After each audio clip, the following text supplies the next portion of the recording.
Hi. All right. Welcome once again on 13th September 2020 evening. Sorry for the glitch which happened some time back and hope you all are able to join in again. So मैं आपसे एक छोटी सी story share कर रहा था कि कैसे एक छोटी सी बात किसी को लग जाती है और जीवन में परिवर्तन आते हैं। तो बहुत सालों से जो डाइजेस्टिव इशू की वजह से परेशान रहने वाले एक इंसान को मैंने एक छोटी सजेशन दी कि आप दूध वाली चाय सुबह पीने की कोशिश ना करें। साथ के साथ if you could avoid breakfast and continue till lunch without eating anything, try करके देखिए। पिछले एक वीक के दौरान जो उनकी फीडबैक है that she is feeling much much better. उनकी बेल्चिंग नहीं हो रही है, उनको गैस नहीं बन रही है पेट में। सुबह उठने पे जो वॉमिटिंग जैसी लगती थी फीलिंग, वो कम हो गई है। और घर के लोग भी इसको बता रहे हैं कि हाँ, actually this happened. So I am really excited and happy कि किसी एक इंसान की जिंदगी में मेरी कुछ छोटी छोटी सलाहों से इम्प्रूवमेंट हो पाई। And I will be looking forward to such success stories coming from your end and other people also. So that was one success story of intermittent fasting, that how by avoiding intermittent eating breakfast, आप ज्यादा मतलब रात शाम को जो खाया खाना, उसके बाद सीधे लंच में खाना खाया और उस बीच में अगर कुछ नहीं खाए, तो खाली इतना करने से एक सप्ताह में इतनी सारी परिवर्तन हो सकती है। मुझे बहुत ही अच्छा लगा ये जान के। अमन, स्वागत है आपका। Apologies from my end, some internet issues happening, so kindly be with me. पापा, स्वागत है आपका। आज सुबह की एक न्यूज रिपोर्ट में देखा doctor Fauci, Anthony Fauci, who is epidemiologist for the government of United states. उनका बोलना है कि हाँ, 2021 की शुरुआत मतलब मार्च वार्च तक वैक्सीन आ जाएगी, लेकिन क्या ये वैक्सीन इमीडिएटली सबको अवेलेबल हो पाएगी? नहीं बोल सकते। तो मेंटली वो हमें प्रिपेयर करने को बोल रहे हैं that be ready to live with COVID till the end of 2021। तो कल हम जो बात कर रहे थे ना कि ये 2 महीने का 21 दिन का विंडो ना हो करके ये कुछ सालों का विंडो है। तो इसमें कुछ चीजें हैं, some behaviours which we need to inculcate in us time and again and remind each other, very very important.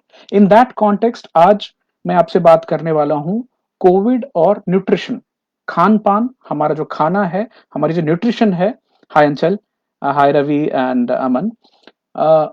How does it impact our immunity, and are there couple of things जो हम शायद खाने में ध्यान से रखें और खाएं उसको, तो हम कोविड इन्फेक्शन से खुद को बचा सकें, या फिर अगर इन्फेक्शन होती भी है तो उससे अच्छी तरह से लड़ सकें। तो मैं आपसे बिल्कुल साइंटिफिक डेटा शेयर करने वाला हूं, आपको सारे लिंक्स भी शेयर करूंगा। इनफैक्ट जो मुझे फेसबुक पे फॉलो करते हैं, आज की जो अनाउंसमेंट थी उसके साथ ही मैंने सारे लिंक ऑलरेडी पोस्ट कर दिए हैं। But I would also be posting the same links in the video here. So starting with, can we prevent getting COVID infection? बड़े सिंपल से रूल हैं, अभी वापस रिपीट करता हूं। वर्ल्ड हेल्थ ऑर्गेनाइजेशन के हिसाब से, सीडीसी के हिसाब से ये रिकमेंडेशन है।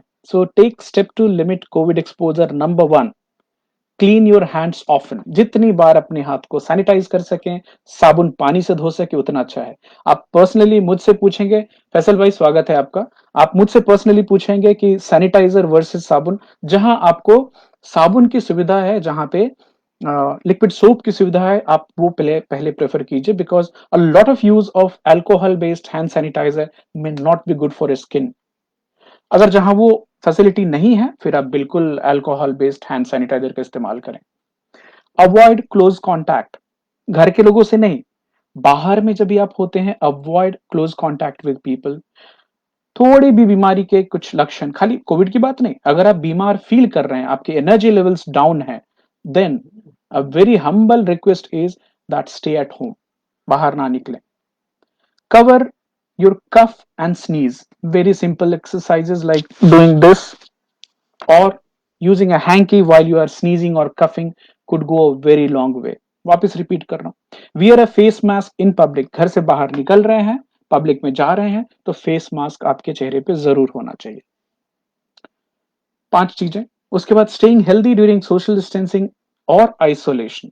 तो अगर मान लीजिए आप घर पे हैं और जैसे हम अभी almost lockdown is continuing, Aman let me change the position and let's see the voice is coming clearly or not.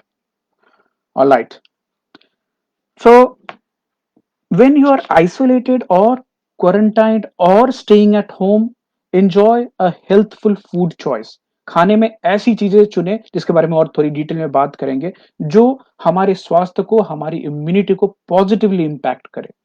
Second, hydrate healthfully. Hydrate healthfully मतलब पानी पीते रहें। कितना?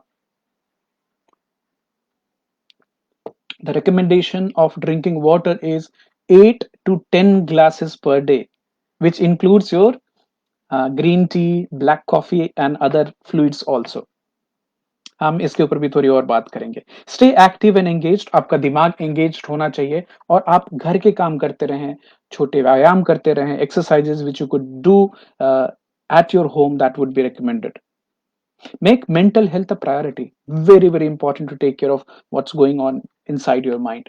एक छोटी सी बात जो मैंने आज अपनी बेटी से पूछा कि आप सुबह में उठते हो तो you are in lots of thoughts, क्यों चलता रहता है? और जैसे जैसे दिन पास होता है your mood improves kind of.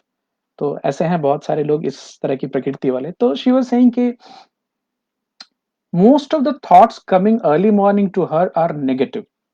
सो मैंने उनको पूछा कि देखिए, अगर हमारे भगवान ने एक मुंह दिया है तो इसका मतलब ये नहीं कि हम लगातार बोलते रहें या फिर लगातार खाते रहें।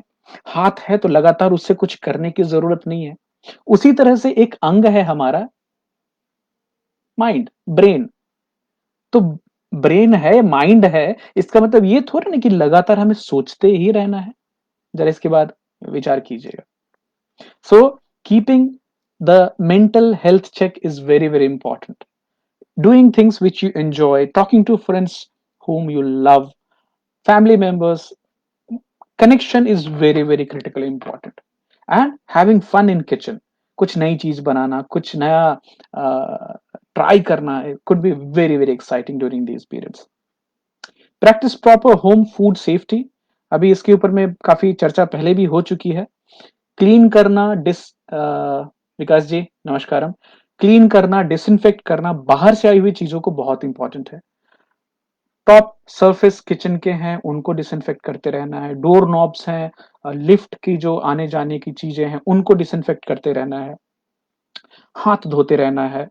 बाहर से जो फल और सब्जियां आती हैं उनको धोना है। तो अभी हम थोड़े डिटर्जेंट से उसको धो दिया करते थे, बट आज की जानकारी आप सबको के लिए मैंने जो जानकारी इकट्ठा करने की कोशिश की, उसमें CDC is recommending do not wash vegetables with detergent और any other chemical, neither vinegar nor salt. नहीं, खाली रनिंग कोल्ड टैप वाटर में उसको अच्छे से धो लीजिए, रिंस कर लीजिए।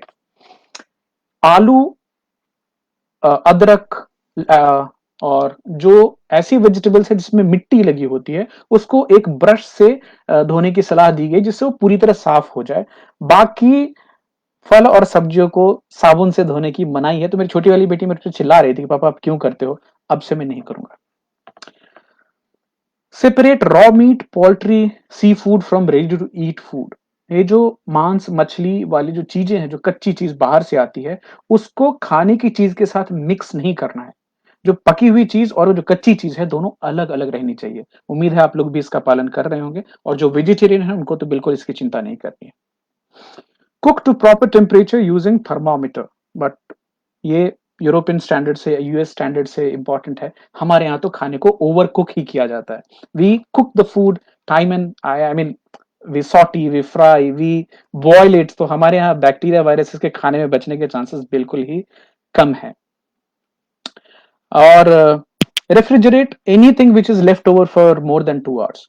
मैं तो पहले एक रिकमेंडेशन आप सबको और एक सजेशन भी दूंगा, प्लस एक रिक्वेस्ट भी करूंगा कि जो खाने की चीज बनी उसको फ्रेश कंज्यूम करना बहुत बहुत इंपॉर्टेंट है। अगर कुछ बच रहा है तो do not keep it outside for long period. With in an hour keep it back inside the refrigerator. Also, lastly, follow the directions and guidelines issued by your local government and authorities. Thanks, Faisal. Aman, do let me know if voice has improved on the Instagram page. Now, I'm going to refer to WHO guidelines on nutrition. And this is not in particular to only के अभी के समय में, Covid के समय में खाना important नहीं है, ओवरऑल न्यूट्रिशन की बात है। फिर वर्ल्ड हेल्थ ऑर्गेनाइजेशन की न्यूट्रिशन की एडवाइस के बाद हम आपसे स्पेसिफिकली कोविड रिलेटेड न्यूट्रिशन की बात करेंगे, जिसमें we would have, thanks Amit, we would have recommendation from Harvard University जो है, हार्वर्ड, मैं एग्जैक्टली उसका नाम ही आपको बता देता हूं। वहां के दो डॉक्टर हैं, उन्होंने Harvard school of public health, तो उन्होंने दो प्रोमिनेंट न्यूट्रिशनिस्ट से बात करके कुछ गाइडलाइंस और कुछ चीजें रिकमेंड की हैं। We would be talking about that. So, first and foremost, the guideline which is from the World Health Organization is eat healthy at home. Eat a healthy diet. तो eat a healthy diet में क्या बता रहे हैं कि eat a variety of food including fruits and vegetables. Second recommendation is cut back on salt, and I'll also be sharing those very nice infographics for all of you कि जो आप अपने दोस्तों और फैमिली में शेयर कर सकें. Point number 3, eat moderate amount of fats and oils. Point number 4, limit sugar intake. जो चीनी हम खा रहे हैं, चीनी वाली चीजें खा रहे हैं, उसको कम करने की सलाह दी गई है। Stay hydrated, I repeat again, 8 to 10 glasses of water per day is a recommendation from the World Health Organization. Avoid hazardous and harmful alcohol use. तो जो लोग भी शराब पीते हैं, ओवर ना करें, हर रोज ना पिए, ये रिकमेंडेशन है। मॉडरेट अमाउंट, एंड जो कंफर्मेशन और जो बिंज ड्रिंकिंग की जो बिहेवियर है, उसमें any day if you are crossing 4 pegs or going beyond, it is considered as binge and hazardous, so take care of that.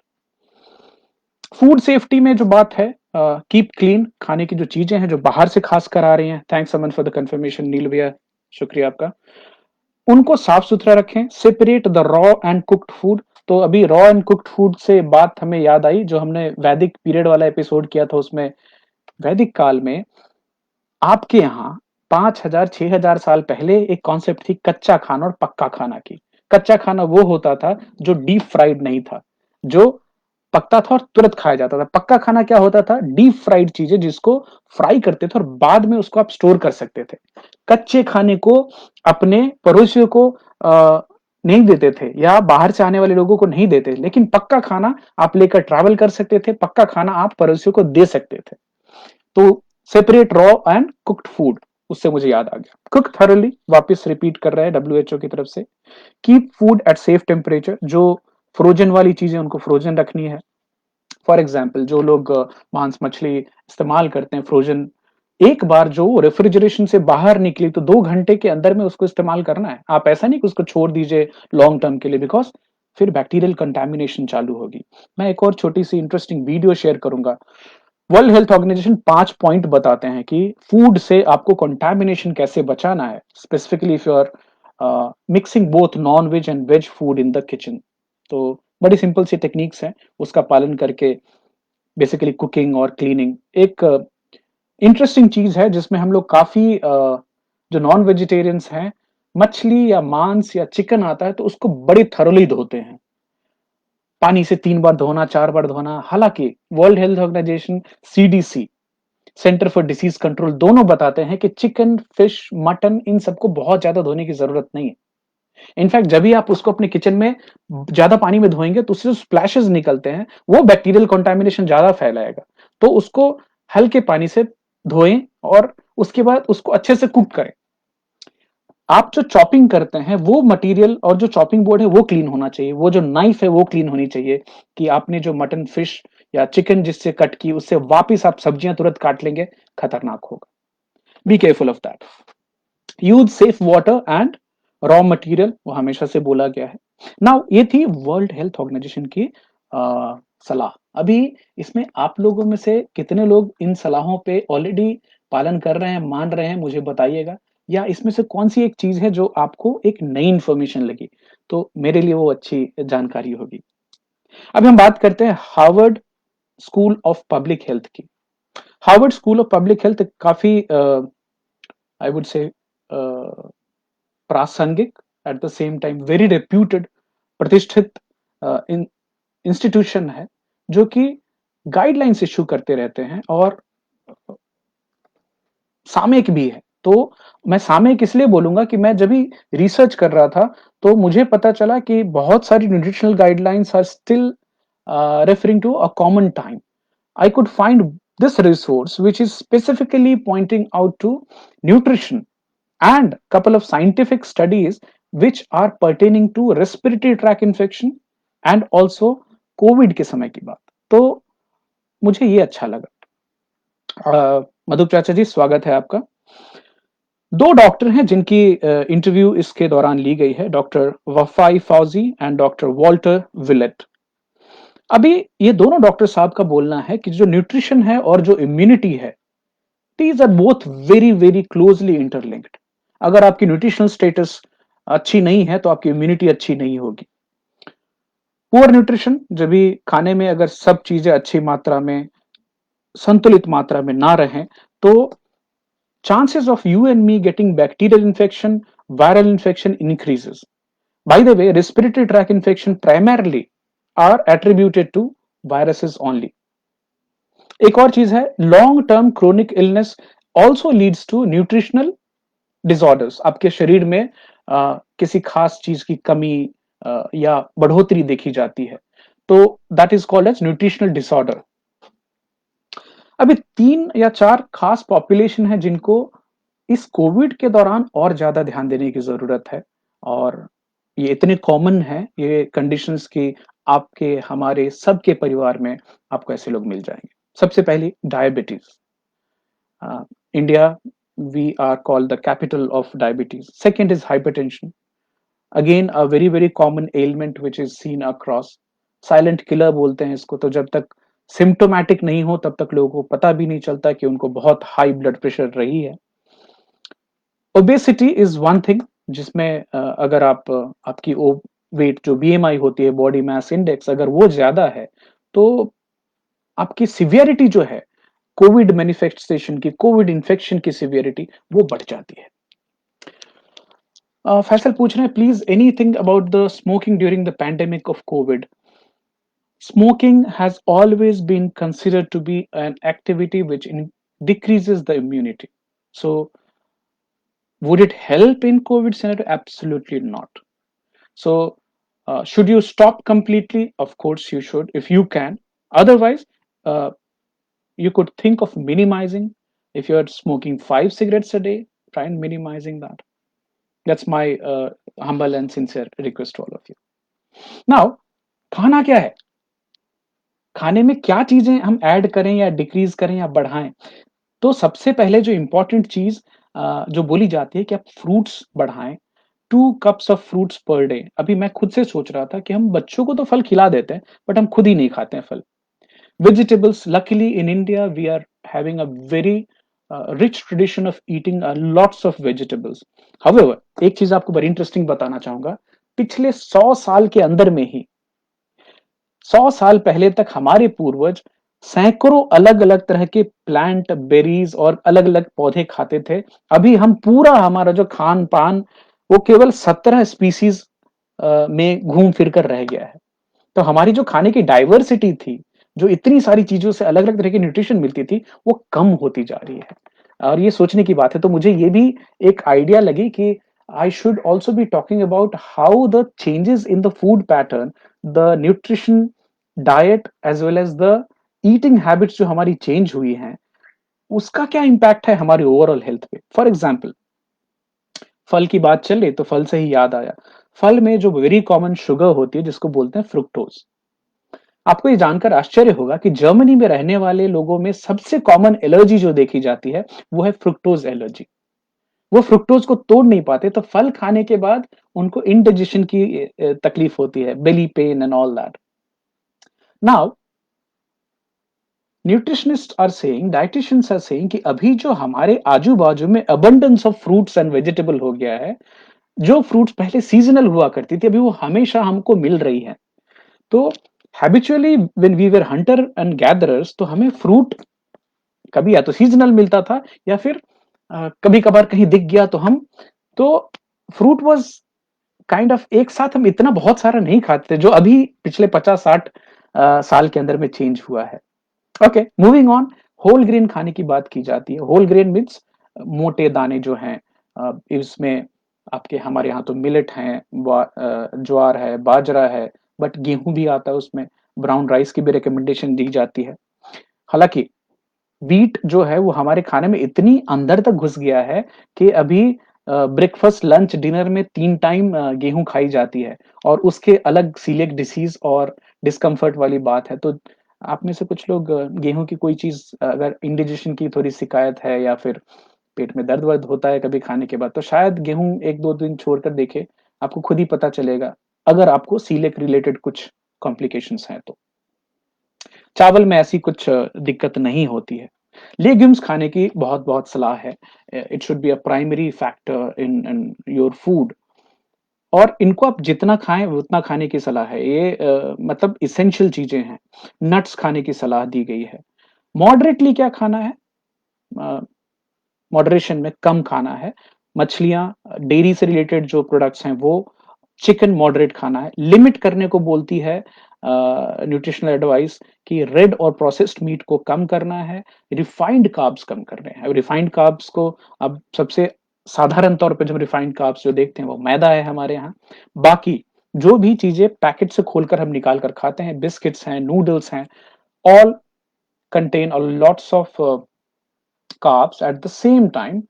उसमें आपको अलग-अलग तरह से चीनी मिलाई जाती है। तो ये चीनी जो है इसको भी लिमिट करने की सलाह दी गई है। तो आप खाली शुगर देख कर के पैकेट पर निश्चिंत ना हो जाएँ कि इसमें खाली चीनी इतनी ही मात्रा है। आप ध्यान दीजिएगा तो उसमें आपको डेक्सट्रोज़, फ्रुक्टोज़, कॉर्न सिरप ये अलग-अलग नाम से दिखेगा तो अ, आपको ये पता इंसिडेंटली जो लोग अभी हमारे यहाँ तो सलाद ऐसे बनती है तो हम सलाद बोलते हैं उसको सैलेड अंग्रेजी में बोलते हैं तो salad dressing typically found in western countries vinaigrettes उसमें भी शुगर कॉर्न सिरप मिला देते हैं तो एक जो हेल्दी सी चीज थी जो कि अ, अ, आपको बहुत सारा फाइबर देने वाली थी मिनरल्स देने वाली थी विटामिन देने वाली थी उसमें शुगर आ जाने की वजह से उसकी क्वालिटी थोड़ी कम हो जाती है recommendation is to have good quality fat so western countries में ऑलिव ऑयल की सलाह दी जाती है हमारे यहाँ हमारे लिए सबसे बेस्ट फैट अवेलेबल इज घी जिसके ऊपर हम बहुत पहले भी बात कर चुके हैं शॉर्ट चेन फैटी एसिड्स होते हैं उसमें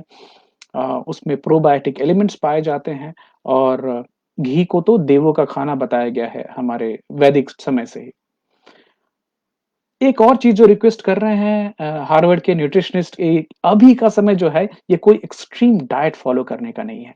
late the world come to normal जब भी आप हर दिन बाहर जा पाएँ, अपनी नॉर्मल ज़िंदगी वापस चालू हो जाती तभी आप अपने एक्सपेरिमेंट्स डाइट पे शुरू कर सकते हैं। बट अभी कोई एक्सट्रीम डाइट फॉलो करने का टाइम नहीं है। Now, some specific elements and minerals which have been mentioned and talked about, I'll be mentioning the number one in that, as per the Harvard School of Public Health, is zinc. अभी zinc जो है जिसको हिंदी में जस्ता बोलते हैं, बहुत सारे एंजाइम्स हैं और बहुत सारे सेल्स में ट्रांसक्रिप्शन में zinc is needed as a primary factor. It has also been seen कि जो लो लेवल होते हैं जिंक के वो हमारी बॉडी के इम्यून रिस्पॉन्स को किक करने में स्लो कर देते हैं तो मान लीजिए आपकी बॉडी में जिंक का लेवल कम है तो आपकी इम्यून रिस्पॉन्स जो होगी थोड़ी स्लो हो जाएगी अभी डॉक्टर वफाई और डॉक्टर वॉल्टर ने बहुत सारे स्टडीज को कोट किया है एंड फ्रॉम दोज स्टडीज इसको रैंडमाइज कंट्रोल ट्रायल बोलते हैं जिसमें कि दो ग्रुप को एक को एक्चुअली वो चीज खिलाई जाती है जिसके ऊपर में स्टडी हो रही है और दूसरे को प्लेसिबो देते हैं जिसमें कि कुछ भी नहीं होता तो उन सब स्टडीज को कोरिलेट करके साथ में जो एक रिजल्ट निकल के आई है बड़ी इंटरेस्टिंग रिजल्ट है कि जो लोग ओरल जिंक सप्लीमेंटेशन लेते थे जिनके रोज के मल्टीविटामिन में जिंक मिली होती थी उनमें रेस्पिरेटरी ट्रैक इन्फेक्शन 35% तक कम देखा गया है and it's a huge number 35% less respiratory tract infection in people who were taking regular supplementation of zinc जिन लोगों को जिंक सप्लीमेंटेशन लेने के बाद भी फ्लू हुई है फीवर हुई है तो उनके सिम्टम्स 2 दिन से कम हो जाते हैं उनके सिम्टम्स 2 दिन से कम हो जाते हैं वो कमाल की बात है और इवन उनकी जो रेट ऑफ रिकवरी है वो ज्यादा अच्छी होती है as compare to people who are not taking zinc मजे की बात यह है कि ये जो स्टडी है ये इंडिया में भी की गई थी और ये देखा गया है कि हमारी जो डाइट है उसमें हम वर्ल्ड ओवर 20 मिलीग्राम से लेकर के 92 मिलीग्राम पर डे तक जिंक लेते हैं। अभी आपके दिमाग में चल रहा होगा कि जिंक को सप्लीमेंट करने के लिए हम क्या ले सकते हैं। तो बेसिकली मैं आपको एक जो मैं पिछले 5-6 साल से ले रहा हूँ Revital. I was just checking, Revital contains 10.2 milligram of zinc. उसके अलावा फूड के कौन से सोर्सेज में आपको रिवाइटल मिल सकती है, आई मीन जिंक मिल सकती है। मीट में मिलती है, शेलफिश में मिलती है, legumes, seeds, nuts, dairy, eggs, whole grain, कुछ वेजिटेबल जैसे आलू में जिंक मिलती है और डार्क चॉकलेट। हालांकि खाने के बाद हमें खाने की चीजों के बाद भी थोड़ी सप्लीमेंटेशन लेने की जरूरत है। तो आपको अगर इंटरेस्ट लगता है, आपको रिवाइटल चेक करके देखें। विकास लिख रहे हैं zinc plays very vital in our overall wellbeing. You are absolutely right, very very critical. दूसरी चीज, and thanks Vikas for that. Second very important factor is vitamin C. अभी ये बहुत सारे डॉक्टर्स भी बोल रहे हैं कि विटामिन सी लेनी चाहिए आपको। विटामिन सी को फैक्टर होता है बहुत सारे एंजाइमेटिक रिएक्शन का। ये एक बड़ा स्ट्रॉन्ग एंटीऑक्सीडेंट है। साथ के साथ ये आपके शरीर में जो टिपिकली नॉर्मली सूजन होती है, इन्फ्लेमेशन होती है, उसको कम करता है और tissue damage, infection related tissue damage जो होती है उसको कम करता है। इनफैक्ट जिन लोगों को अच्छी स्किन चाहिए, कोलेजन जिससे हमारी स्किन में सपलनेस आती है, टाइटनेस आती है, एक यूथफुलनेस होती है, कोलेजन फॉर्मेशन के लिए विटामिन सी की काफी रिक्वायरमेंट है। तो एक रैंडमाइज कंट्रोल ट्रायल, एक नहीं बहुत सारी, और उन सब स्टडीज को साथ में लेकर देखा। एक स्टडी काफी इंटरेस्टिंग है, इसमें यूएस आर्मी के जवानों के ऊपर में, कुछ यंग बच्चों के ऊपर में और इवन बूढ़े लोगों के ऊपर में भी स्टडी की गई। ना केवल यूएसए में की गई स्टडी, रशिया में की गई, यूके में की गई और इवन जापान में भी की गई। ये 4 देशों में ये स्टडी हुई जिसके रिजल्ट आए हैं कि जिन लोगों में विटामिन सी सप्लीमेंटेशन होती है उनमें रेस्पिरेटरी ट्रैक इन्फेक्शन कम देखे गए हैं। और तो और रेस्पिरेटरी ट्रैक इन्फेक्शन कम होने के साथ साथ उनकी अगर मान लीजिए हॉस्पिटलाइजेशन होती है तो उनकी stay of hospitalisation is lesser, which is fantastic. There is a reduced need of ventilation. अगर वो हॉस्पिटलाइज भी हुए तो उनको वेंटिलेटर की जरूरत कम होती है, उनको आईसीयू की जरूरत कम होती है। हमें चाहिए कितना दिन का? Not more than 1 to 2 milligram per day. तो अगर आप रिकमेंडेड डेली अलाउंस देखें कि कितनी एक दिन में विटामिन सी, अगर आप एक नींबू नॉर्मल जो होती है उसका अगर आप दिन में नींबू पानी में या सलाद में डाल के जैसे भी आप लेना चाहें, that suffices. So vitamin C very very important during these COVID times for nutrition. तीसरी चीज, विटामिन डी की सप्लीमेंटेशन। अभी देखिए हम सब के सब घर के अंदर बंद है, बाहर निकलना पॉसिबल नहीं हो रहा है, कम निकल पाते हैं, धूप नहीं मिलती है, तो विटामिन डी की सप्लीमेंटेशन इंपॉर्टेंट है।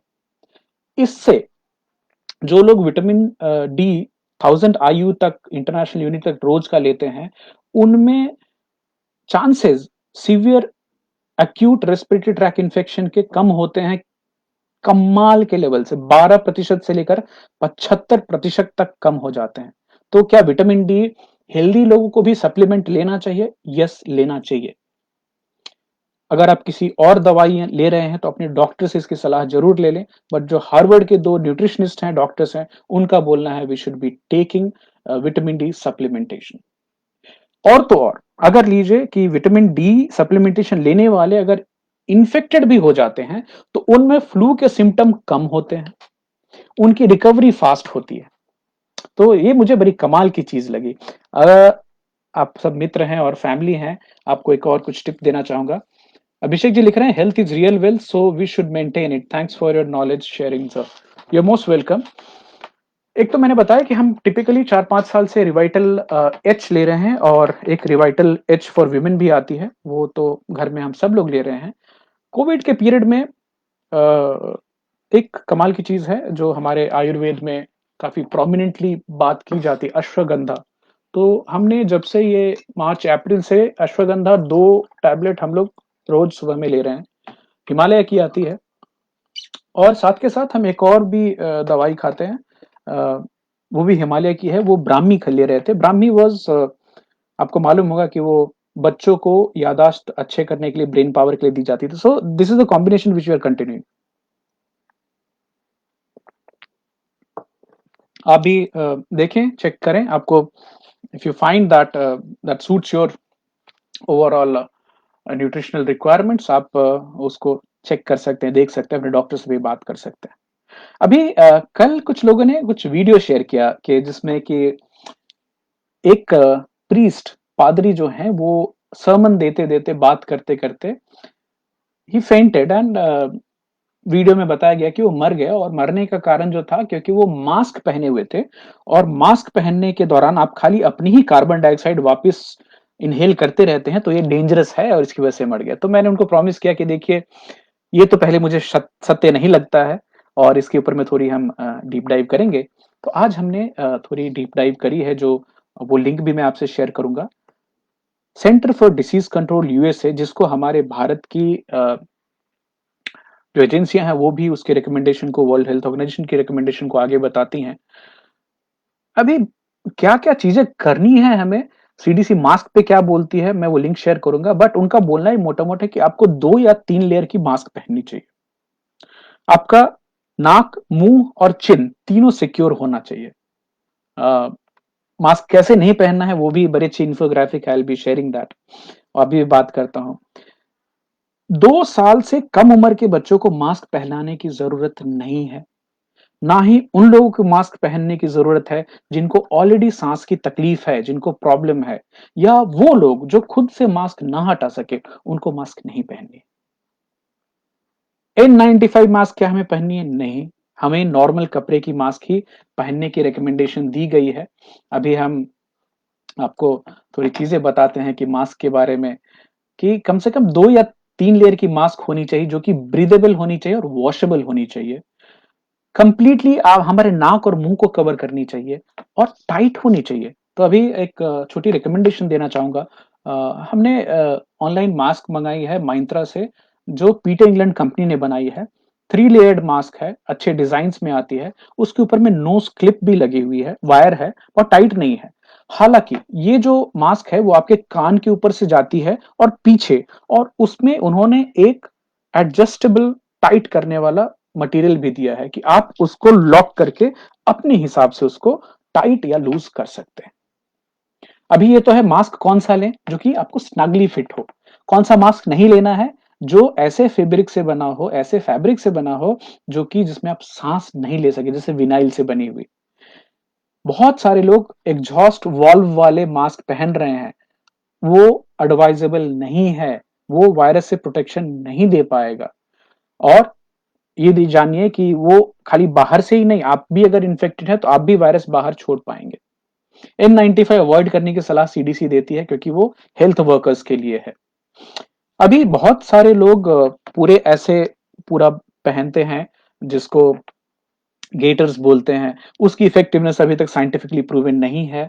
दूसरा है एक फेस शील्ड आई है, जो खासकर हवाई यात्रा के दौरान लोगों को दी जाती है। इवैल्यूएशन चालू है इसकी, अभी तक उसकी जो इफेक्टिवनेस है उसके ऊपर डेटा नहीं है। और आखिरी में जो लोग चश्मा पहनते हैं, जैसे अभी मैंने पहनी हुई है, हालांकि ये चश्मा पावर का नहीं है, जस्ट ब्लू लाइट रोकने के लिए है। उन लोगों के लिए सलाह है कि आप एक ऐसी मास्क खरीदें जिसके ऊपर में ऑलरेडी एक अ, कुछ वायर्ड होना चाहिए, कि वो जो वायर्ड रहेगी तो आप उसको नोज वायर से आप प्रेस करेंगे तो आपके चश्मे के ऊपर में धुंध नहीं छाएगी। पहनना कैसे है? पूरी तरह से नाक, मुंह और चिन तक कवर होना चाहिए। कैसे नहीं पहनना है मास्क को, हंसी लगेगी आपको, लेकिन रिपीट करूंगा।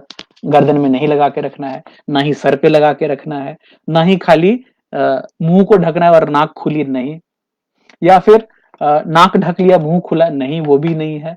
या फिर नीचे लगा के रखा है, जैसे कि लोग हेलमेट को लेकर के अपने बाइक में लगा के रखते हैं कि जब भी पुलिस वाला दिखेगा तो लगा लेंगे। नहीं, ऐसा नहीं करना है। एक कान से लटका करके मास्क को नहीं रखना है, न ही हाथ में टाल के उसको घूमना है। आपको हंसी लगेगी, बट ये सीडीसी के रिकमेंडेशन है। अच्छा, एक बड़ी इंपॉर्टेंट चीज जो मैं भी फॉलो नहीं कर रहा था, अब से फॉलो करने वाला हूं। बाहर से जब भी आप आए तो मास्क के साथ क्या आपको करना चाहिए? आपको केयरफुली दोनों तरफ से मास्क को हटाना है without touching the cloth surface. Cloth का सरफेस टच नहीं करना है और उसको फोल्ड करके वॉशिंग के लिए डाल देना है।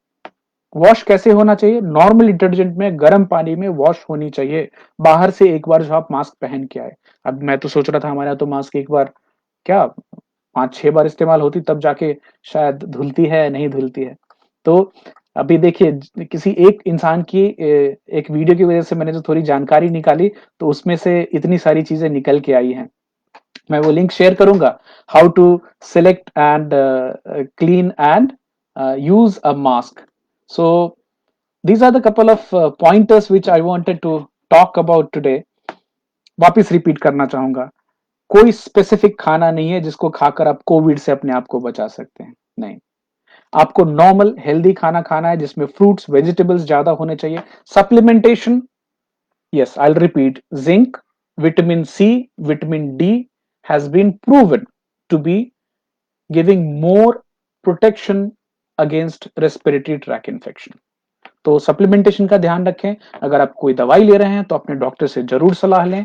और मैं आपसे जो लिंक्स थे, खासकर हार्वर्ड वाली लिंक जो है पब्लिक हेल्थ की, वो लिंक शेयर करूंगा। बहुत बहुत शुक्रिया आप सबका। अगर कुछ सवाल हैं तो आप उस सवाल को अभी पूछ सकते हैं, जो हम यथासंभव जवाब देने की कोशिश करेंगे। थैंक यू पापा, Faisal ji, so glad you could join. Vikas नमस्कारम and thanks for joining. Thank you Neelu भैया, रूपम दीदी, Vikas Kushwaha ji, Abhishek Savan ji, thank you so much. और बी सेफ। अगले वीक फिर सैटरडे को एक अच्छी नई टॉपिक लेकर मिलते हैं। शायद मैं ये 100 साल में जो खाना चेंज हुआ है तो हमारे पूर्वज और हमारे खाने में नई क्या चीजें आ गई और उनका असर क्या हो रहा है गलत, उसके ऊपर बात करने की कोशिश करेंगे।